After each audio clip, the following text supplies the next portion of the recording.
If you're going to trespass into my home, rifle through my things, then at least have the decency to join me for supper. I'm bloody hungry.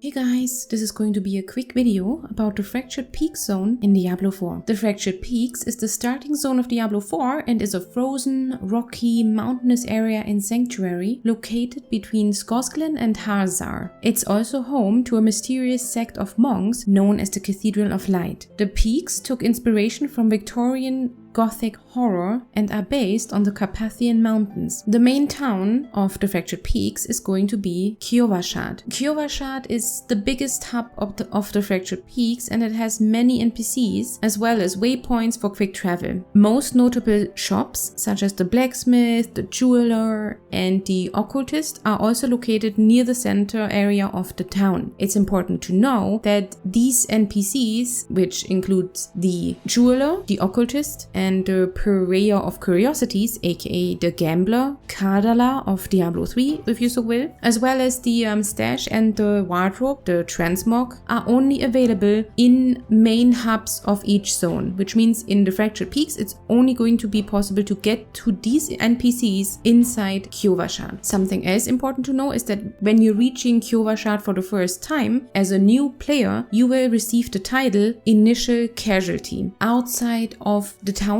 there are 7 waypoints located within the Fractured Peaks. Waypoints make it possible to move through a territory much more quickly than by walking or riding with mount alone. Traveling to world boss events, for instance, can be shortened by being aware of where important waypoints are located. One on this list would be Nostrava, which is essentially a waypoint inside the Stronghold, and it can only be accessed once the Stronghold has been cleansed. That brings me to a very important part. Every Stronghold, once cleansed of evil, has to be, well, you have to ring the bell to signal the people that it's okay to be here now and therefore make it friendly. Next point is a unique material. Every zone will have unique materials that you can only get inside said zone, and for the Fractured Peaks that would be the Biteberry herb, and of course you can find other herbs as well. You will see many different herbs and names in the Fractured Peaks, but the Biteberry herb is unique, so make sure to pick that one up. There is a new system in Diablo 4. It's called the Renown system. It's one of the most effective ways to increase your power. The Fractured Peaks have a lot to discover and explore, and you can get Renown through various activities, either through doing side dungeons, collecting the altars of Lilith, or liberating strongholds, and many more. On the screen, I will put a list of available activities right now, and you can see, we're going over it real quick. You can discover 7 waypoints, liberate 3 strongholds, you can do 35 side quests, 23 dungeons, you can discover 77 areas. That means if you open your world map, you press M, and there's little areas that are blurred out or not visible yet. This is what you have to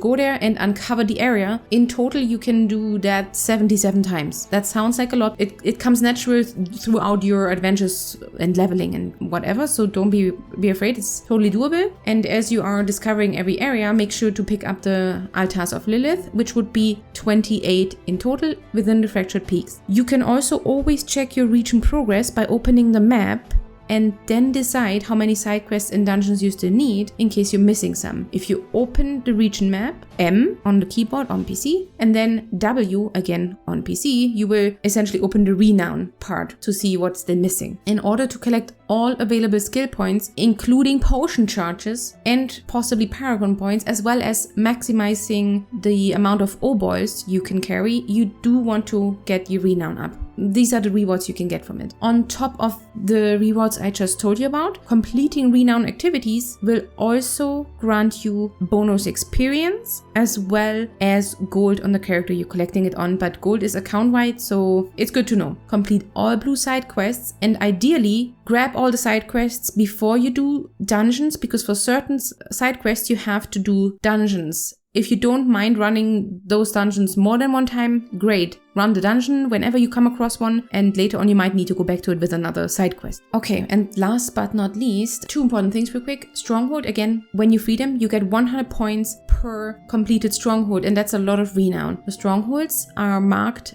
with a red skull on the map, so you should be able to easily see where they are. I will also tell you right now that the 3 strongholds are called Khor Dragan, which is located in the northwestern part of the region, Malnok, located in the eastern part of the region, and Nevesk, located in the western part of the region. Now, seriously, last but not least, the world boss of the Fractured Peaks zone is Ashava the Pestilent. Ashava the Pestilent is a massive monsters world boss, and it's located within an area known as the Crucible, to the, not bottom right, but the right-ish side of the Fractured Peaks, to the right side of the map. You can see it on the screen. And there's a map also linked. You will find it. Don't worry. It's a big zone. The camera will zoom out when you fight world bosses, so you can see all the players and everything that is happening much better. And the boss itself is very dangerous to both melee and ranged. She, the boss, is breathing poison to every enemy and is even extending her enormous wings to sweep across the battlefield. It's dealing a huge amount of physical damage to anyone in the way. Make sure to stand close to Ashava, ideally sideways to behind in that kind of region of her, to escape or like not be hit by that big wing swing. The only other thing you need to look out for is not to stand in front of her, because you can get one shot if you do. And sometimes Ashava is taking her wings, puts them onto the ground, and shortly after will hit anyone behind her with the wings. So you will see it. There is an animation. You will get the hang of it very quick. In that moment, you do not want to stand behind her. Her attacks are insanely powerful. And again, if you're not being careful, you will get one shot. In the beta, you did spawn basically immediately next to where the boss is located. But just so you're aware, maybe you don't want to die. These are the abilities you have to look out for. It's definitely worth sticking around for the whole fight and trying to really get it down before the timer ends, because world bosses